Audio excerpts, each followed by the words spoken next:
sabe por quién va a votar en estas elecciones? Pues tengo algunas preferencias, ¿no? Sí. Obviamente, nosotros como Iglesia del Señor, ¿cierto? No podemos, llamémoslo, promocionar, ¿cierto? Partidos ni candidatos, ¿cierto? Pero sí lo que podemos decir es el carácter de las personas que se han postulado para aspirar a gobernar nuestra nación, sí tiene que importar, ¿ya?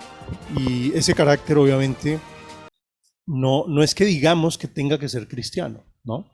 Porque en esta cuestión política, ¿cierto? Sí es muy bueno, y considero muy bueno por la historia y por todo el legado de la reforma, ¿cierto? Que el Estado esté separado completamente de la religión, ¿cierto?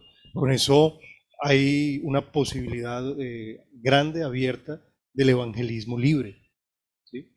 Entonces, no es nuestro deber como iglesia promocionar candidatos, promocionar partidos políticos, ¿cierto? Porque igual la iglesia del Señor somos representantes del reino de los cielos. Pero sí tenemos un deber, ¿cierto? Como todo ciudadano, de votar en las elecciones y en los comicios electorales. Y tal vez la postura que yo daría a todos los oyentes es: examine bien el carácter de los candidatos, no simplemente las buenas ideas o los discursos, llamémoslo, pues con todo respeto, salameros, Sí. ¿ya? No solamente que hable bonito o que tenga carisma, sino examine a la luz de la palabra de Dios cuáles son las ideas, cómo es el carácter de esas personas, ¿cierto? Porque yo puedo decir, no, este candidato es muy popular, es chévere, necesitamos un cambio, ¿cierto? Y votar por esas ideas de cambio. La otra es la lucha por la interrupción voluntaria del embarazo, como un derecho de las mujeres colombianas. Claro. Yo soy ateo. ¿Por qué? Respetuoso. Soy ateo como producto de lo que he leído, de lo que he vivido, de la forma como concibo el mundo, pero me gusta la espiritualidad.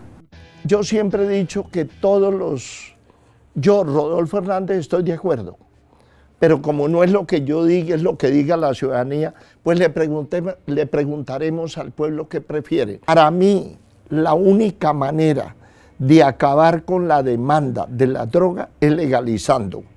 El ICBF tiene más solicitudes de padres que quieren adoptar bebés que bebés para entregar en adopción. Vamos a defender la vida. Yo celebro las manifestaciones de hoy de Cali, de Bogotá, de varias ciudades. Voy a liderarlas como presidente de Colombia. A ver, yo no entiendo ese desespero por meter presas a las mujeres que deciden interrumpir el embarazo libremente y de acuerdo a su decisión. ¿Por qué quieren tener mujeres presas? Para después matar a los niños de sed, de hambre, de bombas. Este es un bebé de 6 meses en la barriguita de la mamá, así se ve, plenamente formado, ya siente. Esto no es una discusión cualquiera. Ahora bien, ¿quién dijo que es que el aborto es la única opción? El Estado tiene que acompañar a aquellas madres o aquellas mujeres que están en embarazo y que si es un embarazo no deseado, pues ver la forma de acompañarla económicamente y también médicamente y psicológicamente. La despenalización del aborto es un acierto de la Corte Constitucional, porque es, ante todo, un asunto de salud pública. Las mujeres tienen la capacidad de decidir sobre sus cuerpos y lo que necesitan es que los procedimientos sean legales, seguros y no les representen ningún riesgo. Una desgracia para Colombia, la decisión tomada por los 5 magistrados que despenalizan el asesinato de los bebés en gestación hasta los 6 meses. Es el colmo, una Corte Constitucional que inclusive que le quitó la validez a la pena perpetua a los violadores de los niños en Colombia. ¿Hasta cuándo? Tenemos que salir a las calles. Vamos a tener que llevar a la comisión de acusaciones a los magistrados que atentan contra la vida de esta manera. No vamos a quedar callados, ni más faltaba. Defenderemos la vida por siempre. Colombia es provida. La Corte no dijo que era que le gustaba el aborto, que aprobaba el aborto. Aquí lo que aprobó fue que no le judicializaran, que no llevaran a la cárcel a las mujeres que abortaran. Entonces, que es muy distinto. Nadie quiere abortar y mucho menos a los 24 meses. Ahora bien, me parece que se le fue la mano al hablar de 24 meses, porque con 24 semanas, perdón, porque con 14 habría sido suficiente. Sin embargo, en los países donde se permite hasta los 24 semanas, se encuentra que solo el 0,2% llegan hasta allá. Soy defensor de la vida desde la concepción hasta la muerte. Respeto lo que establece la Constitución sobre las 3 causales. Lo que no estoy de acuerdo es que la Corte Constitucional sustituya al Congreso de la República en un tema tan sensible para el país como es el tema del aborto. Del día, eutanasia y aborto. Eutanasia, ¿sí o no y en qué casos? No. Y obviamente al aborto, no. El aborto solo dentro de las estrictas causales que hoy están previstas en el Código Penal y se han vuelto rey de burlas, porque es la realidad. Ahora se trata de certificar médicamente cualquier cosa para justificar un aborto y eso está mal. Esos niños que están por nacer deben ser protegidos por la sociedad, no solo en lo ético, sino también en el futuro de nuestro país. Un país que anda promocionando el aborto es un país que fracasa moralmente. Pero si un candidato o un partido o una coalición tiene esas ideas de cambio, listo, muy buenas, pero va en contra de todo lo que la Biblia llama como moral y ético, por decirlo de alguna manera, como es promocionar el aborto, promocionar la ideología de género, promocionar la destrucción de los jóvenes a través de dosis personales. Yo creo que, exactamente, promocionar la eutanasia, la adopción de niños por parte de parejas homosexuales, bueno, todo esto que la Biblia condena. ¿Ya?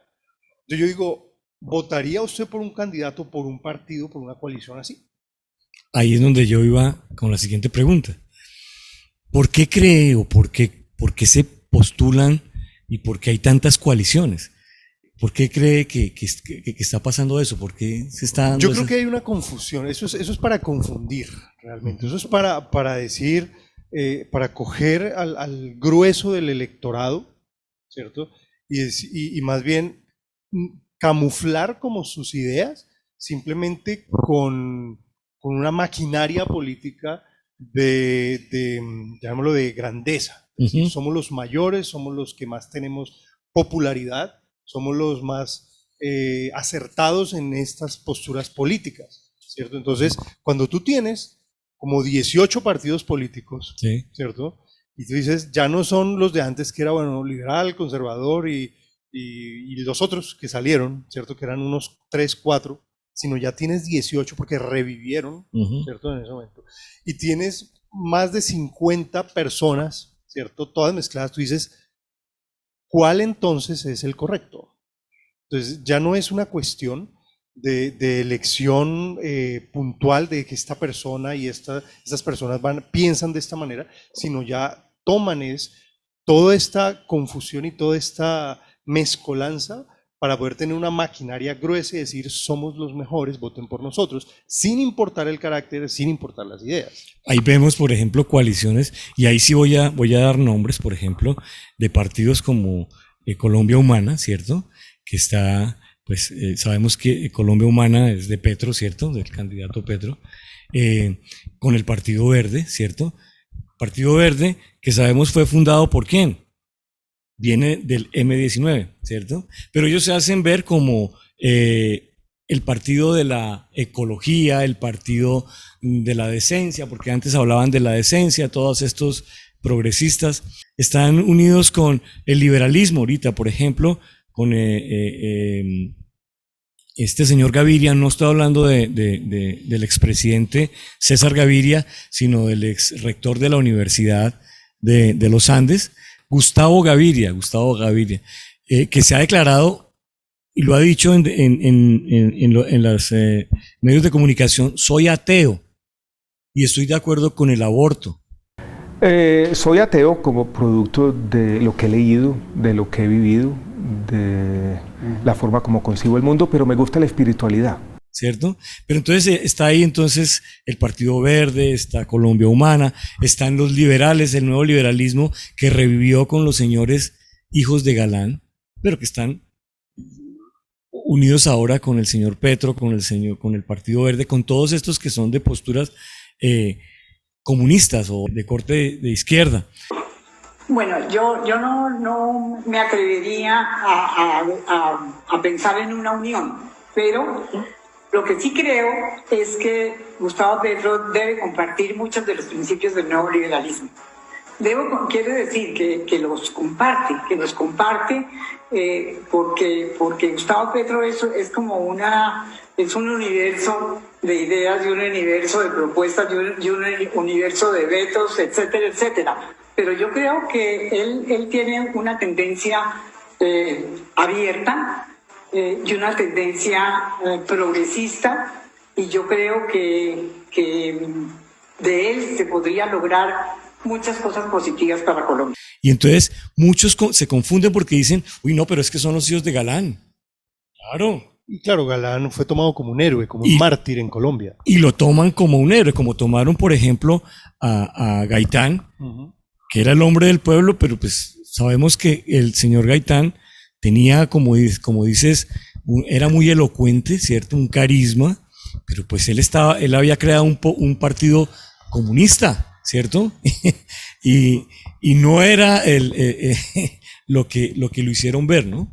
Entonces, ahí en estas posturas es donde yo quisiera que tomáramos un momento, analizáramos estas coaliciones, ¿no? Entonces, ¿qué puede hacer, por ejemplo, o sea, por qué se alían los Galán? Se supone que vienen de un caudillo, de un héroe como Galán, con Petro, con el Partido Verde. O sea, ¿ahí qué relación puede haber? Conveniencia, ¿no? Conveniencia política, pero igual también tocaría echar un poquitico rápidamente, un poquitico en la historia, dice, ¿por qué el pacto histórico tiene estos grandes, que son Colombia Humana, el liberalismo, bueno, los verdes, ¿cierto? Y el Polo Democrático, que son como los grandes, las figuras, pero detrás de ellos vienen todos los otros partidos, que son las minorías, ¿cierto? Negritudes, maíz, bueno, todos esos partidos políticos. ¿Por qué? Ellos sí están siendo fieles a su doctrina, ¿ya? Y ellos son netamente izquierda. Ellos sí están siendo fieles. Y teníamos que remontarnos a la filosofía del comunismo que fue implantada por Antonio Gramsci, donde él decía que ya el comunismo no podía ser simplemente una lucha de clases, ¿ya? Sino que ya el comunismo tenía que ser una lucha cultural.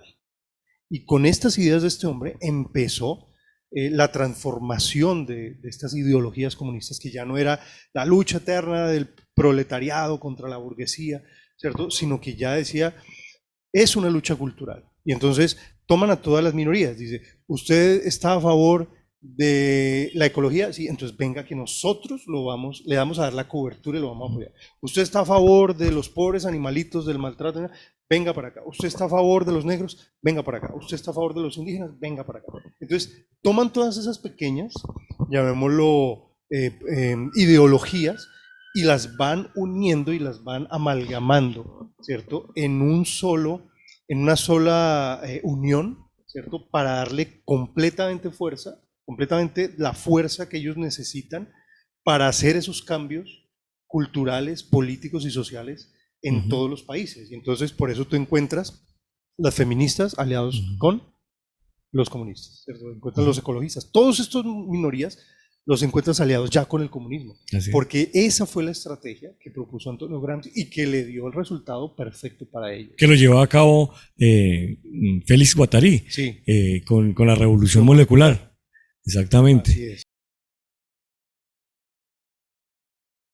En Francia, en París, que lo vimos en Chile, lo vimos aquí en Colombia, y lo vamos a tener que seguir viendo, porque hoy, por ejemplo, que venía en el carro escuchando la radio, decía Petro, hacía declaraciones de que si había trampa en las elecciones, que él no la iba a aceptar. Entonces se preguntaba al periodista que hacía el comentario, pero bueno, ¿y quién define si hubo trampa o no? Él define. Entonces, que él no va a aceptar si él no gana, ¿cierto? Que de tal manera que va a hacer oposición, como lo dijo cuando ganó el presidente Duque, que él no iba a aceptar esa presidencia y que iba a salir a las calles, que fue lo que vimos desde el 2019 y en todas estas últimas manifestaciones.